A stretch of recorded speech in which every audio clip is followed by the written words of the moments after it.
Hidden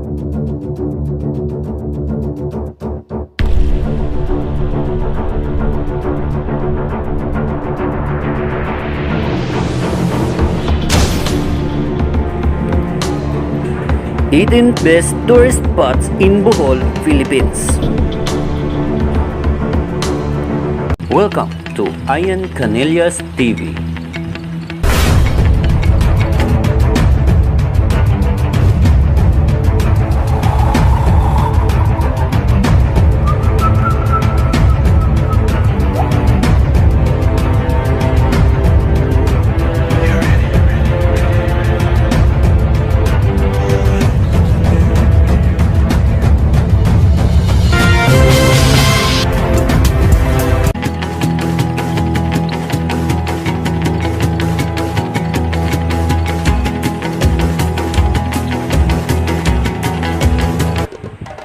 Before we start, I invite you to subscribe this channel and please click the notification bell. Thank you. Explore the various attractions in Bohol, loved by locals and tourists alike. Find the top things to do and tourist spots such as Chocolate Hills to visit in this island province. Bohol, one of the most beautiful destinations in the Philippines that deserves worldwide recognition is Bohol. It's well known for being the home of the iconic Chocolate Hills and sanctuaries of Tarsiers. Check out Bohol tours and activities you can add to your travel itinerary. But this time, what many travelers don't know is that it's also a heaven of nature's treasures. Blessed is all things ecological. To balance it out, Bohol is also rich in history, being a fountainhead of our country's Christianization. Bohol's claim to fame is unique geological formations of over 1,000 cone-shaped hills that change in color depending on the season. It's called the Chocolate Hills. You can view the hills from the Chocolate Hills complex where there's a viewing deck with a stunning 360 degrees view of the cone-shaped hills. These giant mounds of chocolate-colored earth of the dry season that turn green during the wet season are known across the world for their enchanting beauty. The hills are spread out on a 50 square kilometer land and vary in size. No trip to Bohol is complete without seeing this iconic landmark, which is even featured in the local currency. The Chocolate Hills has been declared the country's third national geological monument and is considered by many as an eighth wonder of the world. There are a lot of ways to enjoy a tour in Chocolate Hills. You can appreciate the view on its observation deck, get a picturesque view while riding a bike, zipline, or enjoying a treetop rope course in a Chocolate Hills Adventure Park, and many more. According to local legends, the hills were created by two giants who got into fight and threw boulders and rocks at each other. The mess they left after the battle is said to eventually lead to the formation of the hills that we know today. Another story says that the hills are tears of a heartbroken giant who fell in love with a mortal. The third story, quite a funny one, is about a giant carabao that plagued the town and ate all the crops. The townspeople then fed it their spoiled food. When the carabao defecated, they dried up to become the hills. In reality, the Chocolate Hills are conical karst hills that were formed by the uplift of coral deposits combined with rainwater and erosion. It's considered to be an extraordinary example of karst topography and is the main highlight of the most Bohol excursions. If you're the type who loves the beach and islands, Bohol will not disappoint you. Visit lawns at the beaches of Panglao Island. Bohol is also known for its white sand beaches island and diving sites that are usually included in Panglao Island tours. The island is connected to the main Bohol Island by bridges and can be traveled to by land vehicles. This is also where the new airport is located in. The majority of top hotels and resorts in Bohol are situated in Panglao Island. Most tourists who love the sun, sea, and sand stay in this part of the province because of its proximity to pristine beaches and islands. Here are some of the beaches you can tour and see in Panglao Island to get your much needed rest. Like Alona Beach. Alona Beach, the top beach destination on the island, where most luxury hotels, restaurants, and bars are found. Alona Beach is known for its long streets of white sand and crystal clear water. Aside from working on your tan and trying out various Alona Beach activities, you can try water activities like parasailing, banana boat, fly fish, and UFO ride. Next, visit Dumaluan Beach. Considered to be an excellent alternative to the more famous Alona Beach if you want an uncrowded white sand beach with clear waters. A must-see in Dumaluan Beach is its stunning sunset. You can also find several resorts and hotels here for a fraction of the price of those in Alona Beach. Next, visit Bagobo Beach. It is another uncrowded beach in Panglao Island that is notable for its beautiful white sand lined with towering coconut trees. It's a great spot not just for swimming but for divers and snorkelers as well. Visit Bolod Beach. This features a massive shoreline that is ideal for families with small kids because of its shallow waters. You can also do a picnic here while enjoying your beach day out. Visit Danao Beach. Here you can find first-class resorts situated near its beautiful white sand shore and azure waters.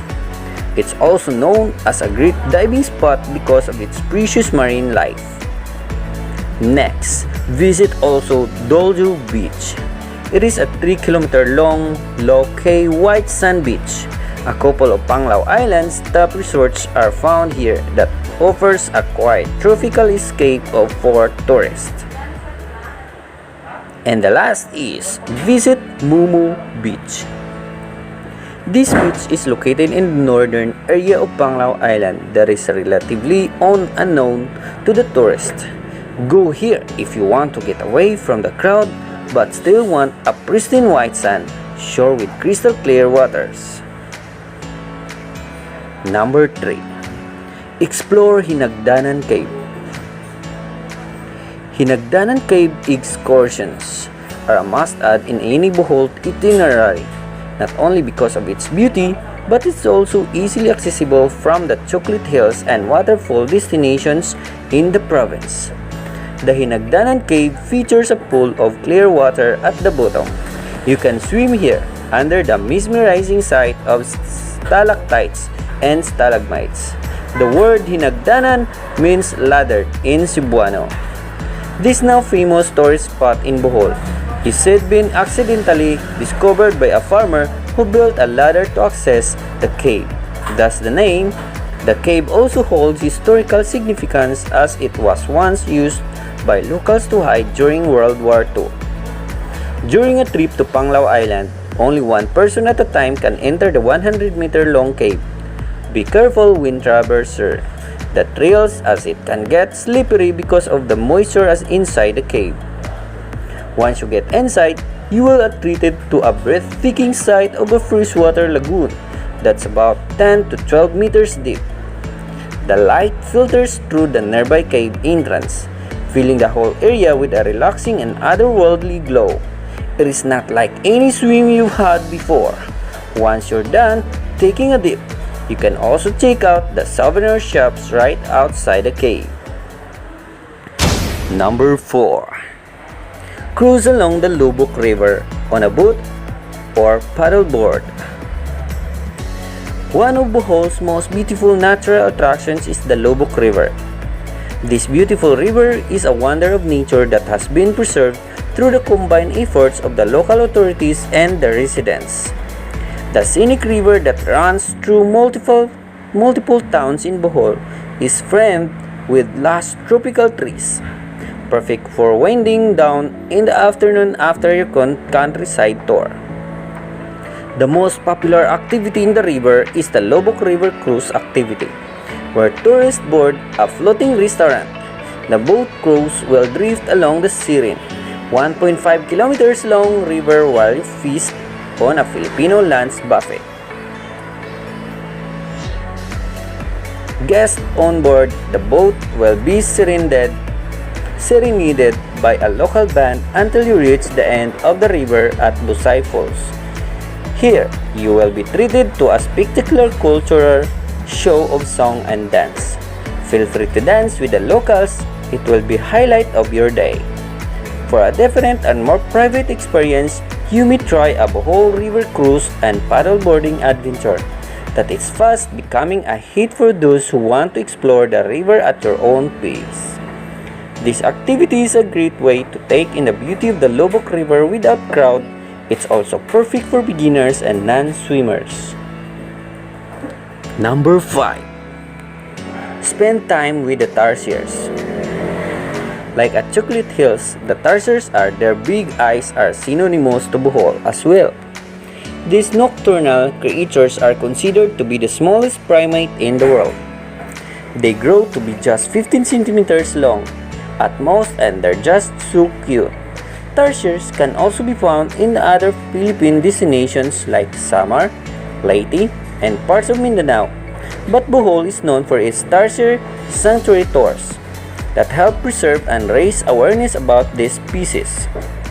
If it's your first time in Bohol, don't miss a visit to the Tarsier Conservation Area in Loboc or a Tarsier Sanctuary in Corilla. These Tarsier sanctuaries allow tourists not just to see these small creatures up close but also to learn more about them.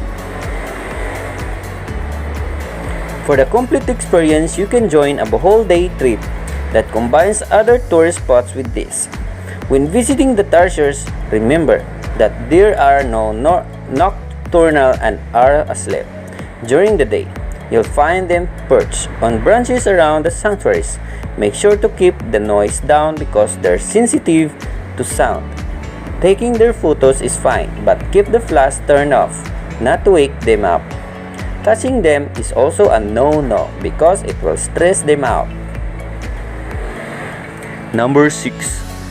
Relax at Anda Beach. Panglao Island is not the only tropical beach destination in Bohol. The town of Anda has become a fast emerging tourist spot in the island province as well. Located on the eastern coast of Bohol, around 3 hours from Tagbilaran City. Anda features a 1.5 km long white sand beach called Anda Beach. Anda Beach offers a more relaxing tropical escape compared to Panglao Island's famous Alona Beach. Aside from the beach, the town of the Anda also offers other natural attractions like blue cave pools. You can explore this and other beaches in the area with a full day tour of Anda to make the most of your time. Cabagnow Cave Pool. This natural cave pool, locally known as Cabagnow Cave, has been gaining popularity because of its crystal clear waters that you can plunge into from its opening. The cool waters are around 20 to 25 feet depth and popular with cliff divers. You can visit also Combento Cave Pool, another enchanting natural cave pool not to miss in Anda, Bohol. There is a more shallow pool with a just 4 to 5 feet depth water. The rock formations of the cave look like a chandelier, that's why it's named after the word Combento or convent. Number 7. Go island hopping and see Bohol's marine life. While Bohol already has white sand beaches along its coastline, there are also cold islands to explore where you can snorkel or dive aside from swimming or sunbathing. Joining an island hopping trip in Panglao is highly recommended when exploring Bohol. Here are some top destinations that you can visit during island hopping tours in Bohol. Balicasag Island. Balicasag Island, a prime diving and snorkeling spot in Bohol because of its precious marine life. Aside from colorful reefs and fishes, you can also spot sea turtles here if you're lucky. Apart from the underwater sights, joining a Balicasag Island tour is worth it is its boast of a white sand beach that surrounds the whole island where you can launch in Pamilacan Island. This small island is an excellent spot for diving and snorkeling. It's also known for a dolphin watching activity, where you can see different species of dolphins. If you're lucky, you can also spot whales here too. Next, visit Virgin Island. What a nice word! Also known as Puntod or Punctod Island. This features a moon-shaped sandbar that fades into the water. It's the perfect island hopping stop for sunbathing or just swimming. Now, let's go to number 8. Face your fears at Bohol's Adventure Parks. If you're a thrill seeker and want a refreshing way of marvel at Bohol's natural wonders, you can visit the adventure parks in Bohol. These are a must-add in any Bohol itinerary if you're traveling with a group of adults, friends, and are up to adrenaline-pumping activities like ziplining, treetop challenges, and more. Danao Adventure Park. It is a top destination in Bohol for adventure enthusiasts because of the fun and exciting activities that await you. At Danao Adventure Park, adventure will get you to try fun activities like zipline, bungee, jumping, and rappelling. You can also try paramotoring, rope climbing, and various river activities here, like Chocolate Hills Adventure Park. Another way to enjoy the view of the Chocolate Hills is by trying out the Chocolate Hills Adventure Park tour. You can also try outdoor adventures like bike zipline and surf zipline. With the Chocolate Hills as your backdrop, they also have other exciting activities like treetop rope challenges and wall climbing. Loboc Ecotourism Adventure Park. Let's get started! Get a spectacular view of the Loboc River and the Chocolate Hills when you try zip line or a cable car ride with Loboc Ecotourism Adventure Park experience. With all the exploration you'll be doing around Bohol, you're sure to get hungry. The Bohol Bee Farm included in the day tour in Panglao Island offers organic food that's tastefully prepared by its head chief and owner, Vicky Wallace. Contrary to the name of this attraction, the bees are not the real stars here. It's the food. I love food. The Bohol Bee Farm is a private resort that has become a popular stop for a Panglao trip before heading to Panglao Island's Alona Beach. It's perched on a cliff where guests are treated to be relaxing and sea view as you dine in al fresco. Its hand-carved dining set with amazing treats like the appetizer of squash bread with impressive spreads is the real deal. And yes, and the flowers on your plate are meant to be eaten. Other must-tries are the fish salads, soups, and seafood dishes. Don't miss a visit to the Buzzy Ice Cream. Just right outside the restaurant, they offer unique flavors of ice cream like malunggay, tomato, spicy ginger, and coconut that are served on a cone made from dried cassava. You can also buy organic food products as souvenirs in their shop, including honey. Now, let's go to number 10. Visit the historic churches of Bohol. Go on an excursion and see some of the heritage churches in Bohol. You'll be able to catch a glimpse of how the locals devote their time during prayer. and learn about the remnants of the historical past through its architecture.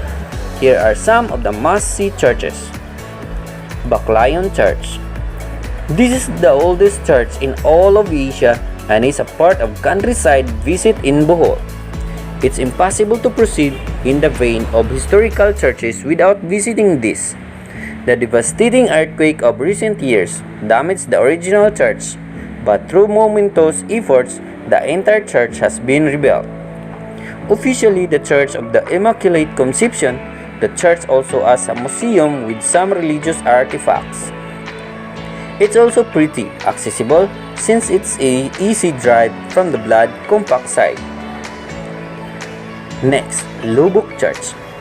Officially named the Church of San Pedro, this church is the second oldest in the province.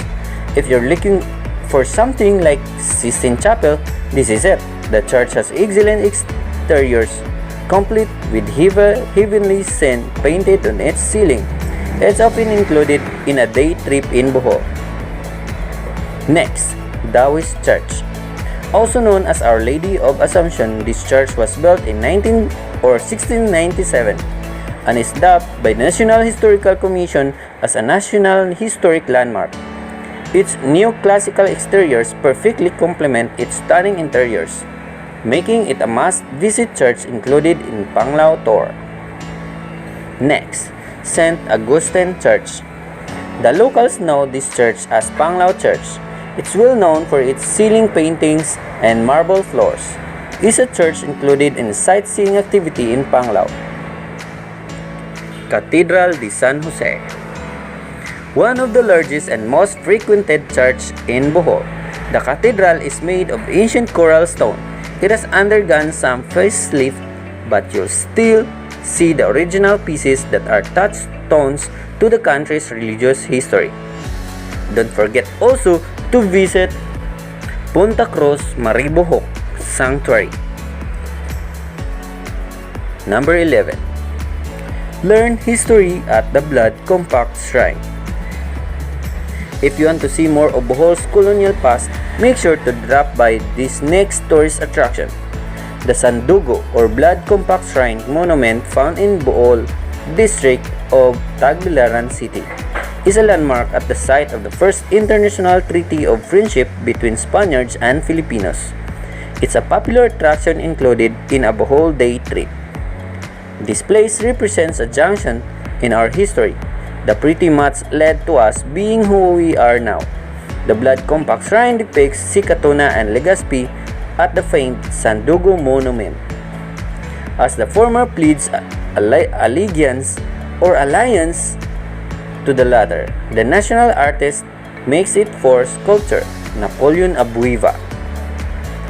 It is also an easy trip since it's just along the main roads you'll pass as you go around the city.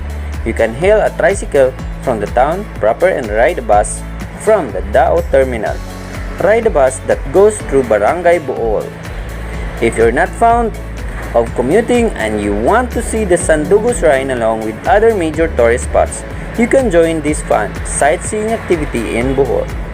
You can also participate in a combination tour that explores the best of Panglao historical and natural sites in a day. Be ready to snap photos of this important event in history. Number 12. Cross and Bamboo Hanging Bridge. You've crossed hanging bridges, but have you crossed one made entirely out of bamboo? This well-known hanging bridge, often included in a sightseeing trip in Bohol, is made of woven bamboo straps and stretches over a gently flowing river. The locals know it as Tigbao Hanging Bridge.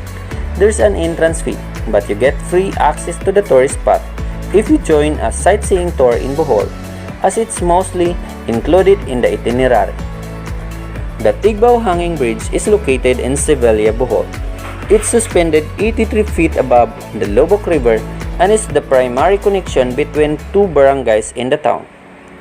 Cruising it might scare you at first, especially if you have fear of heights. But fear not, it's safe and a unique way to get a whole perspective of the Loboc River. To ease your mind about the structural integrity, and the bridge has set two cables that ensures its stability. You reward to braving the heights and the wobbling. A souvenir shop at the other end. It's pretty touristy, but hey, at least there's something. Whether you're a local finding new things to do or you're a tourist wanting to experience everything extraordinary in Bohol, this is a must-add in your to-do list. Number 13. Get enchanted by a man-made forest. Visit one of the most enchanting places in Bohol, which is Bilar Man-Made Forest. It's part of the reforestation project started in 1947 and launched in 1953 by Governor Conrado Marapao. It was to stop the Loboc watershed deforestation. It was a successful project as many laborers, government employees, locals, and even students help each other in plant seedlings. It consists of 20,000 hectares in the towns of Loboc, Batuan, Carmen, Valencia, Hagna, Sierra Volunis, and more. The Bilar Man-Made Forest often included a Bohol sightseeing escapade. It's great for a slow walk down a natural tunnel formed by the canopies of well-spaced trees. It's a tranquil place, so it's great if you're looking for a short pit stop before your next Bohol adventure. The forest is just north of it. It has a stretch of 2 kilometers and is made with white and red mahogany trees. This tourist destination is often packages with other tourist spots such as Chocolate Hills is a guided sightseeing excursion in Bohol. It's also combined with nearby attractions such as sightseeing tour with Loboc River Cruise. Number 14.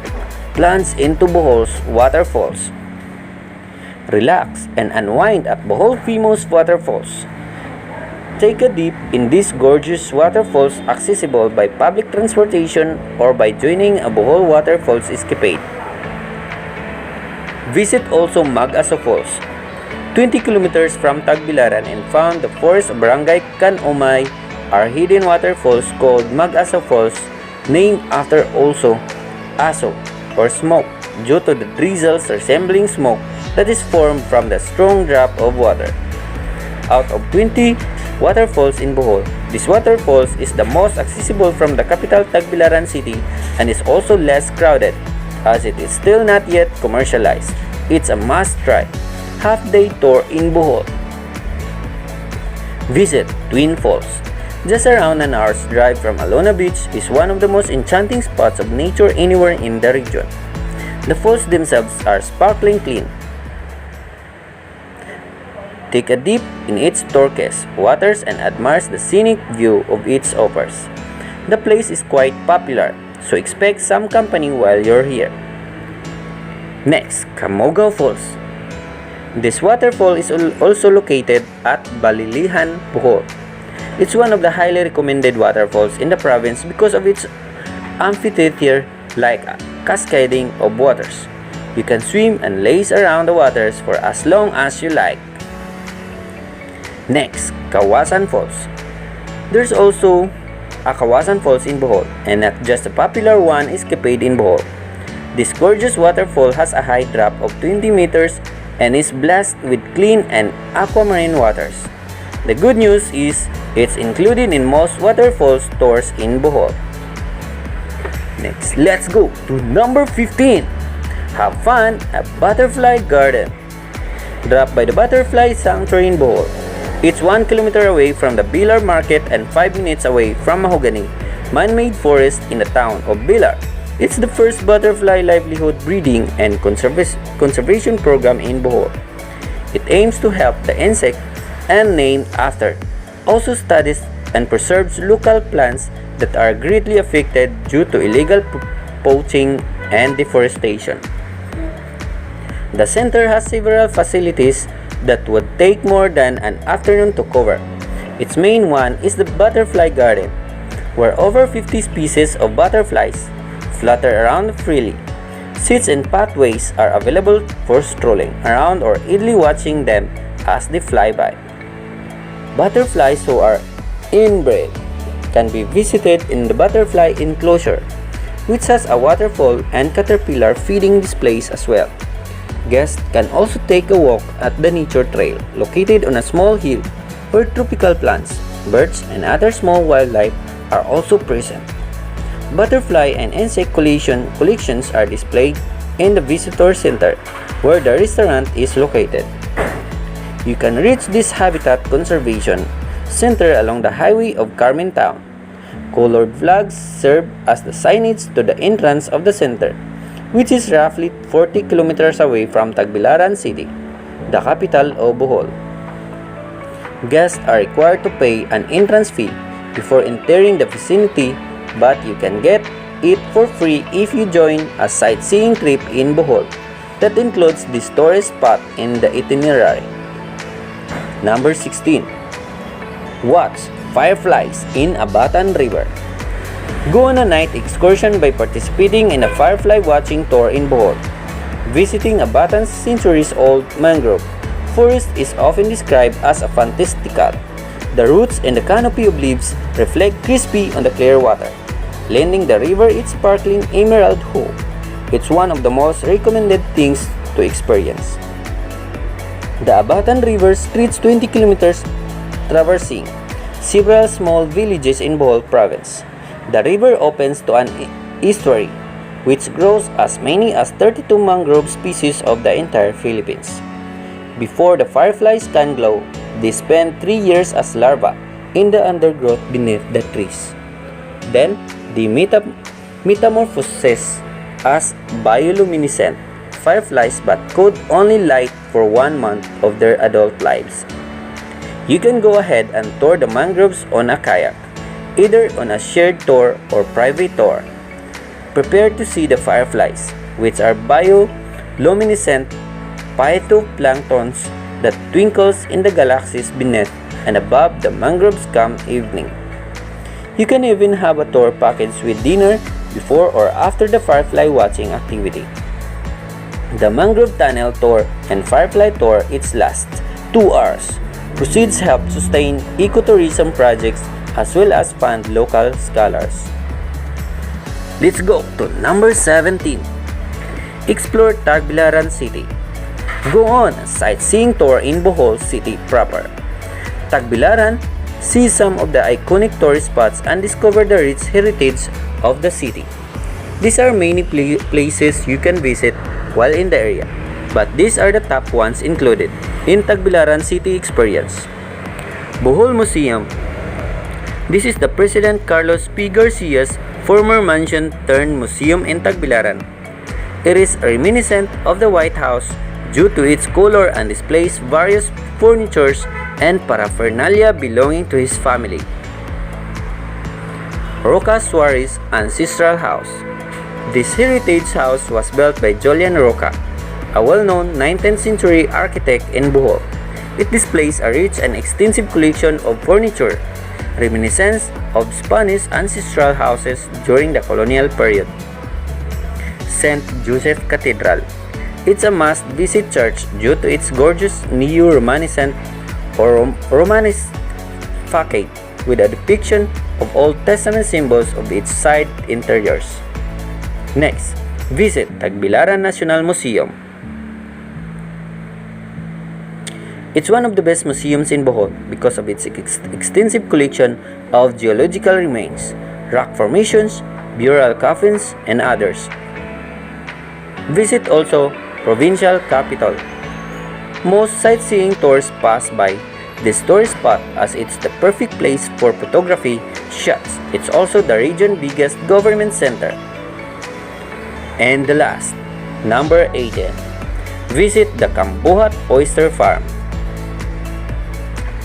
One of the must-try activities in Bohol is a trip to the Cambuhat Oyster Farm. It's situated in the municipality of Buena Vista, Bohol. It is part of an eco-friendly tourism enterprise by the Cambuhat Enterprise Development and Fisheries Associations or CSEDFA. Tourists get to see how oysters are planted and harvested. Also learn about the preservation of mangroves on this tour. Due to its geographic location, the locals of Buena Vista engage in farming and fishing as their primary source of livelihood. The locals were able to develop oyster farms along the Cambuhat River. The people are also into weaving, basket making, and broom making. The local government has developed some of its natural attractions and has been gaining from tourism as well. This oyster village tour takes the tourists to Cambuhat River in Buena Vista, where participants will board a small boat. They will paddle down the river to see the oyster farm, witness a demo of planting and harvesting oysters, and even taste fresh oyster. The tour guide will also take them through a mangroves and nipa palms, where the guests will learn more about the preservation and management of the river.